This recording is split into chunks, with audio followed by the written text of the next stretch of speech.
नमस्कार, मी मोहिनी सोनार. महाराष्ट्राचे महानिर्णय या विशेष कार्यक्रमात तुमचं मनपूर्वक स्वागत. सुरुवातीला पाहूयात एक मोठी बातमी. गुंतवणुकीत महाराष्ट्राने घेतलेली आघाडी कायम ठेवली आहे. महाराष्ट्रात 1,08,599 कोटी गुंतवणुकीचे सामंजस्य करार करण्यात आले. सह्याद्री अतिथीगृहामध्ये मुख्यमंत्री फडणवीस यांच्या प्रमुख उपस्थितीमध्ये राज्यातील विविध ठिकाणी उद्योग, माहिती तंत्रज्ञान, अन्न प्रक्रिया उद्योग, गोदामं, डेटा सेंटर्स आणि लॉजिस्टिक हब हे प्रकल्प उभारणीसाठी गुंतवणुकीचे सामंजस्य करार करण्यात आले. याद्वारे 47,100 जणांना रोजगार उपलब्ध होणार आहे. आज आम्ही 1,08,599 कोटी रुपयांचे करार केलेले आहेत, ज्यातनं 47,100 म्हणजे जवळपास 47,000 लोकांना रोजगार मिळणार आहे. महाराष्ट्रातील भावी आंतरराष्ट्रीय व्यवसाय आणि वित्तीय केंद्र म्हणून नवीन नागपूर या भव्य प्रकल्पाला गती मिळाली आहे. मुख्यमंत्री देवेंद्र फडणवीस यांच्या उपस्थितीत नागपूर महानगर क्षेत्र विकास प्राधिकरण आणि केंद्र सरकारच्या नवरत्न दर्जाच्या 2 सार्वजनिक कंपन्यांमध्ये 2 महत्त्वपूर्ण सामंजस्य करार करण्यात आले आणि या करारांमुळे नवीन नागपूरच्या जागतिक दर्जाच्या विकासाला चालना मिळणार आहे. 1,710 एकरवर नवीन नागपूर प्रकल्पाचं काम होणार. 11,300 कोटी रुपयांचा निधी हुडकोकडून मंजूर. नवीन नागपूर प्रकल्पासाठी 6,500 कोटी रुपये तर आउटर रिंग रोडसाठी 4,800 कोटी रुपये मंजूर करण्यात आले. 148 किलोमीटरच्या आउटर रिंग रोडमुळे वाहतुकीचा ताण कमी होणार. पुढील 15 वर्षात 2 टप्प्यामध्ये हा प्रकल्प राबवला जाणार.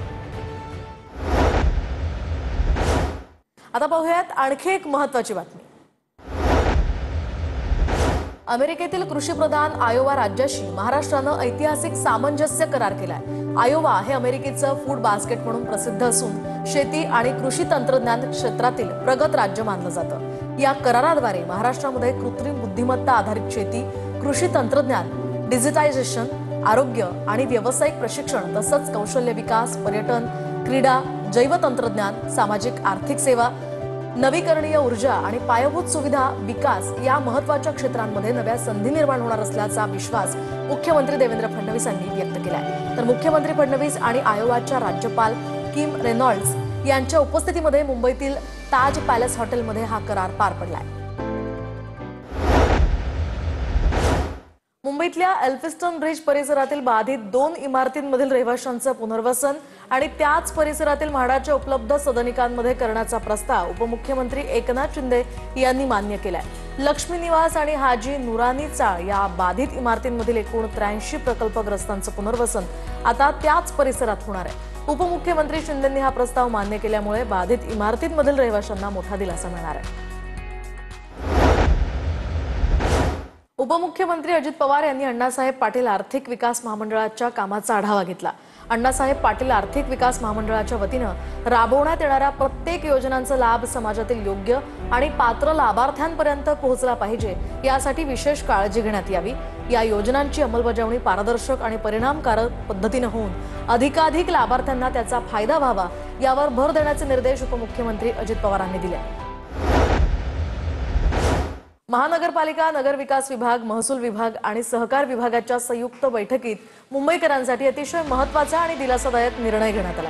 राज्य शासनानं मुंबई महापालिकेच्या विकास नियंत्रण नियमावलीनुसार म्हाडा, SRA आणि इतर प्राधिकरणांनुसार बांधकाम झालेले पण विविध कारणांमुळे भोगवटा प्रमाणपत्र न मिळालेल्या 25,000हून अधिक इमारतींना आता भोगवटा प्रमाणपत्र देण्यासंदर्भात धोरण तयार केलंय. दरम्यान मुंबई उपनगरचे पालकमंत्री आशिष शेलार यांनी यासंदर्भातली माहिती दिली.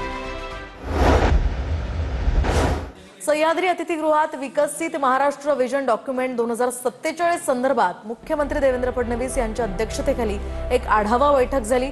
पुढील 5 वर्ष सातत्यानं या विजनवर काम केलं तर 2047 मध्ये विकसित महाराष्ट्राचं स्वप्न आपण नक्की पूर्ण करू, असा विश्वास मुख्यमंत्री देवेंद्र फडणवीस यांनी याबाबत व्यक्त केलाय. तर गीता, बायबल, पुराण आणि विकासाचं संविधान प्रमाणे विजन डॉक्युमेंट 2047 ही भविष्यासाठीची आपली मार्गदर्शक तत्व आहेत आणि या विजननुसारच भविष्यातील राज्याची धोरणं तयार करावीत, असंही मुख्यमंत्री फडणवीस यांनी म्हटलंय.